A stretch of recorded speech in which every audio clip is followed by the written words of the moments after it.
Murenzi Vincent araza kuza kuvuga mu ijwi ry'abakristo. Nagira ngo rero umuryango Padiri Crisante Rwasavukamo bigira imbere noneho batugezeho ijambo.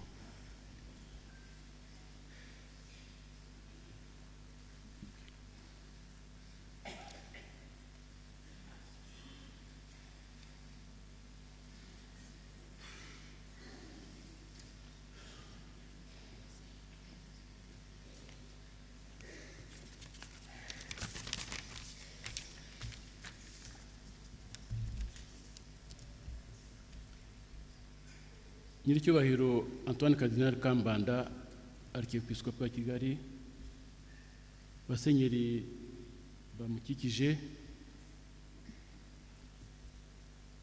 bisonga by'abasenyeri, nyakubahwa Padiri mukuru wa Portine mu ntara yitiriwe umuryango mutagatifu, nyakubahwa Padiri mukuru wa Paruwasi ya Gikondo, basaserdoti biyeguriye Imana mwese muri hano, banyakubaha mu nzego zinyuranye, bakristo bavandimwe, Kristo Yezu akuzwe.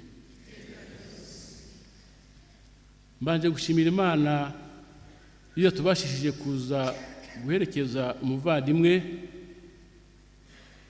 inshuti, umubyeyi, umujyanama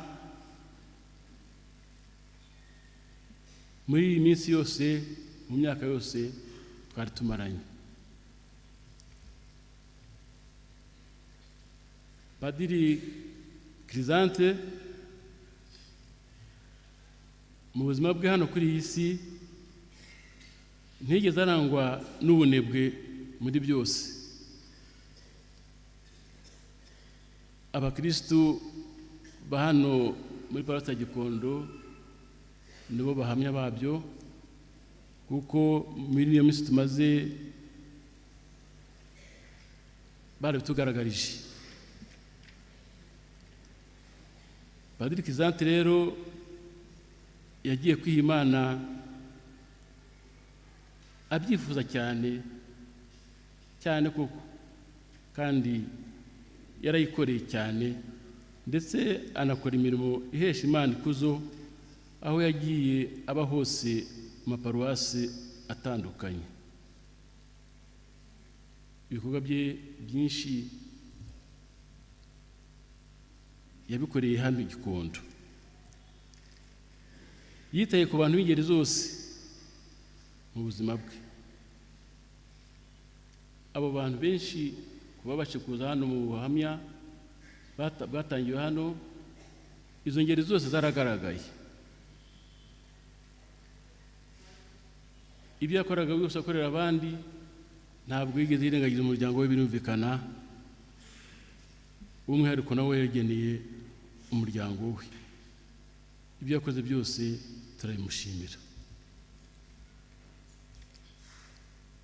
Ndashimira rero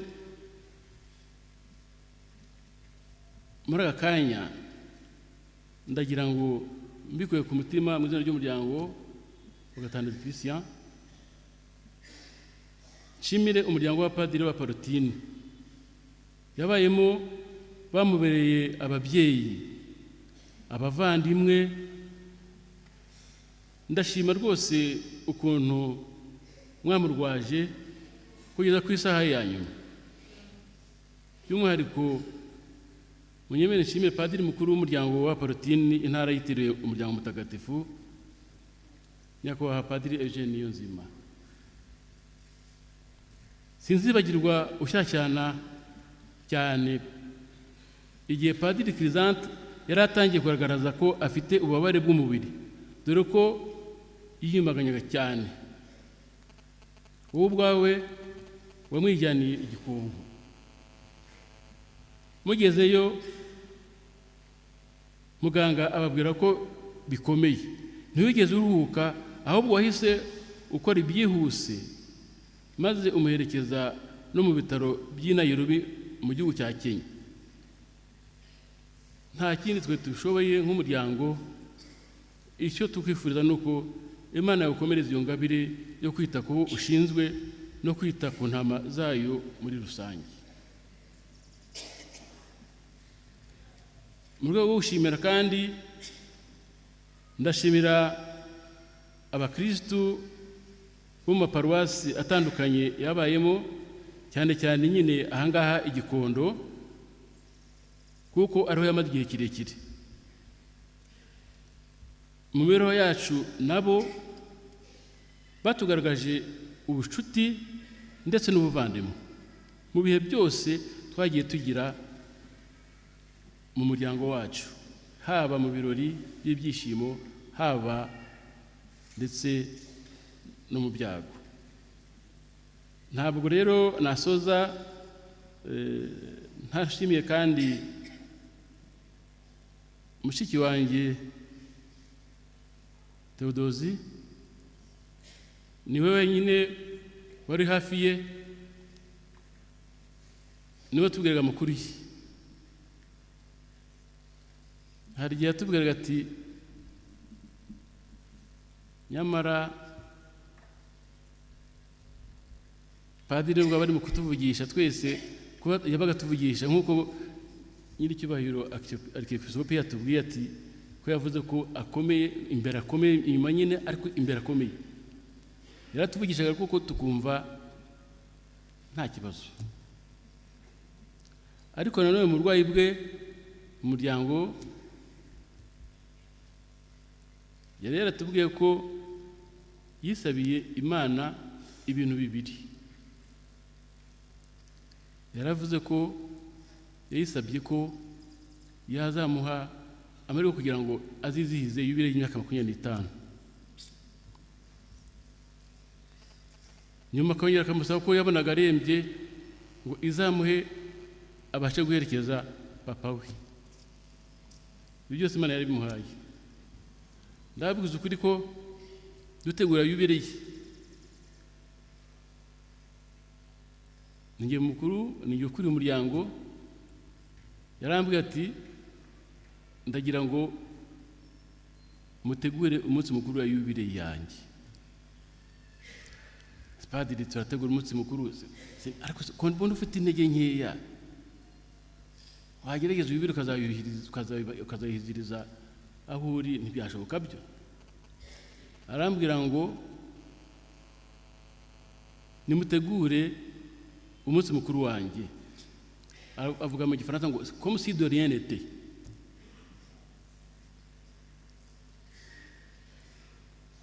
Numva ntacyo nakongeraho.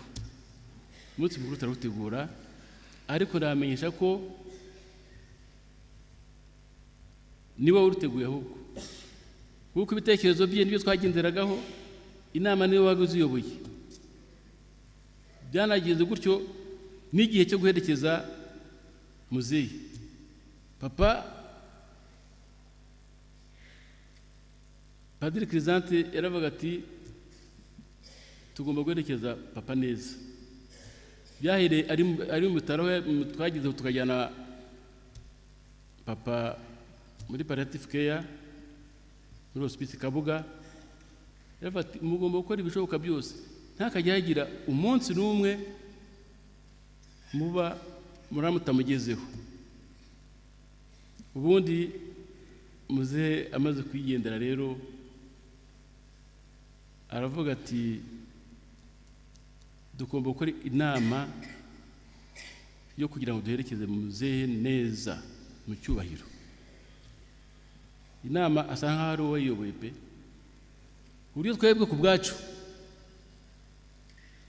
kumva ngo nyuma y'icyumweru kimwe tumaze kugingura papa ngo Crisante aragiye, ntabwo twabyumvise. Twavuze ngo aradutunguye, kandi yabaye surprise koko, kubera ko langage yakoreshaga nuko wumvaga mbese ukumva ari umuntu ukomeye rwose. Twafata wenda ashobora kuzambara amezi nk'ayandi rwose aherekeje papa neza, nuko tuba dutunguwe niyo ruza rero.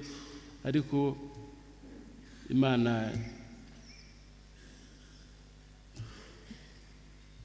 yamukoreye byinshi, kandi Crisante mu buzima bwe uko benshi muri aha mumuzi, ndahamya ko ahari ari heza. Benshi barabivuze,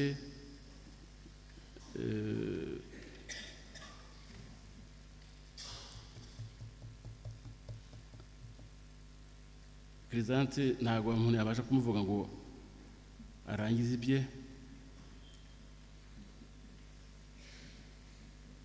Ndagira ngo rero nsoze bashimira mwese mwaje kwifatanya natwe mu izina ry'umuryango, kandi tubijeje ko natwe igihe cyose muzagira urubanza urwo ari rwo rwose tuzaba turi kumwe. Padiri Crisante